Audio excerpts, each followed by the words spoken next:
What's up, guys? How's it going?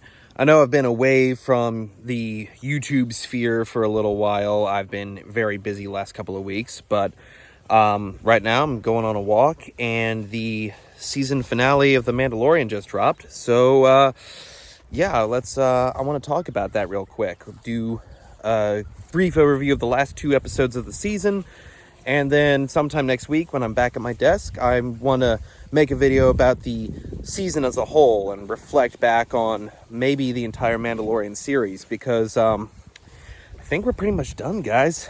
So, episode 7. Yeah, the weaker of the two, I gotta say. A lot of interesting and important events at the beginning and at the end, bracketed by a pretty mediocre middle. There was some character development, some backstory revealed that, in my opinion, was revealed way too late to have any significant impact. But that middle section just didn't click for me. So, episode 7, we're on Coruscant. We see a meeting between our Imperial agent friend from episode 3 and Moff Gideon. We get some insights into the Shadow Council. We start seeing some of the foundations being laid for Ahsoka and probably that Dave Filoni movie that's coming out in a few years. So that's cool. That's fun to see. And Moff Gideon is always a fun villain. He's honestly one of the best parts of the season, and I'm happy he's back. I was afraid they were gonna bench him for the season. But no, I liked that section. I liked the beginning piece where we're sort of seeing the pieces on the board. I think we should have seen this earlier. I really think it would have been better for the season as a whole if we'd had to look behind the curtain a little bit earlier in the year. But, I'll reflect more on that as we go on. So, the middle section, when we've got two Mandalorian tribes putting aside their animosities, sort of, for the most part, and returning to their home world, only to find it's not abandoned. There are Mandalorians there, Mandalorians who think they failed the Nightwatch, or they think they failed Bo-Katan, when in fact it was the other way around. We get some of Bo's backstory in the space between the Clone Wars and the Age of the Empire, and find out that it was Bo's fault that Moff Gideon acquired the Darksaber, and that he betrayed her and leveled Mandalore regardless of the deal she made. I'm of two minds about this. This is kind of an interesting backstory, but I also feel it's too little too late. I feel this should have been something that we found out in episode 2 or episode 4. Episode 3, is its own thing. It should remain untouched, in my opinion. But I would have liked for at least us, the audience, to know this backstory prior to this point in the series. I think it's just coming in way too late to have any significant impact. Then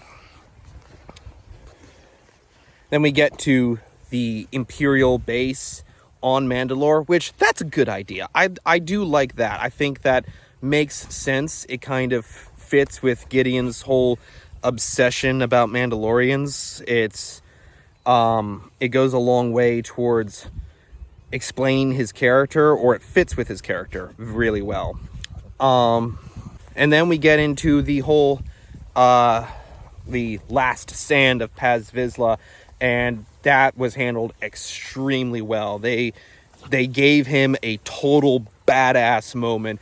They beat him down to the very bone, and he still is demonstrating that core strength and warrior virtue that makes him an exemplary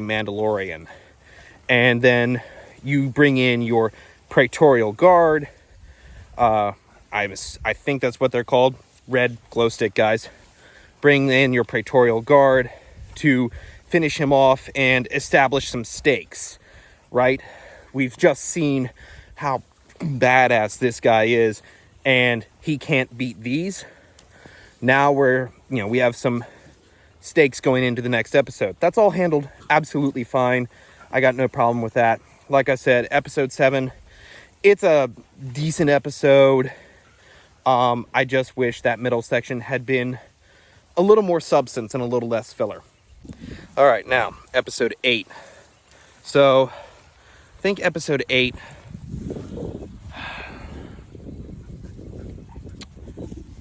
Episode 8 was certainly the more enjoyable of the 2 episodes.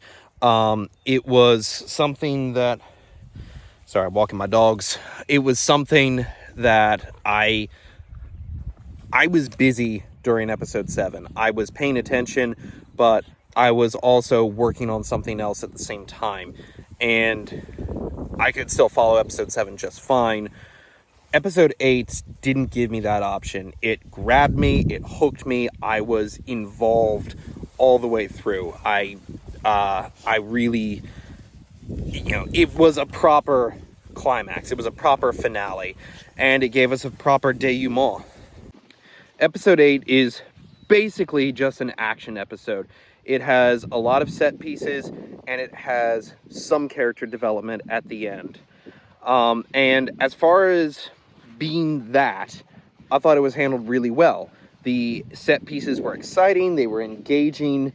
There were a few minor story conveniences, like we somehow are able to get all of our ships down below the surface right before the TIE interceptors fly up out of the atmosphere and can get in sensor range of our capital ship. Or, can get to where they can use sensors to scan the capital ship. Like I said, there were some plot conveniences, but all in all, it's a solid episode. And I really appreciate the ending. It was very nice to see the Mandalorian and Grogu getting a chance to rest and just be a family. It's something that we've been building towards from the beginning, and I don't think we're getting another season of The Mandalorian. I don't know if that's confirmed or not. I think The Mandalorian's story is supposed to be getting wrapped up in this Dave Filoni movie that's coming out soon.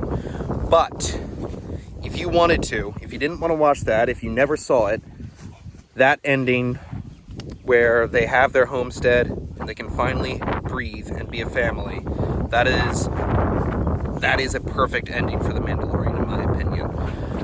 Where they go from there, that's up to you. You can fill in that story on your own, at least until the movie comes out. But if we never saw them again, I'd be sad, but I'd be okay with that. It's a very cathartic moment to finish off the series, and I'm pretty happy with it. And anyways, that's just my rambling thoughts while I'm out on a walk about The Mandalorian, and I'll probably make another video about it here pretty soon, just looking back at the season as a whole. But until next time, guys, I'll talk to you later. Bye-bye.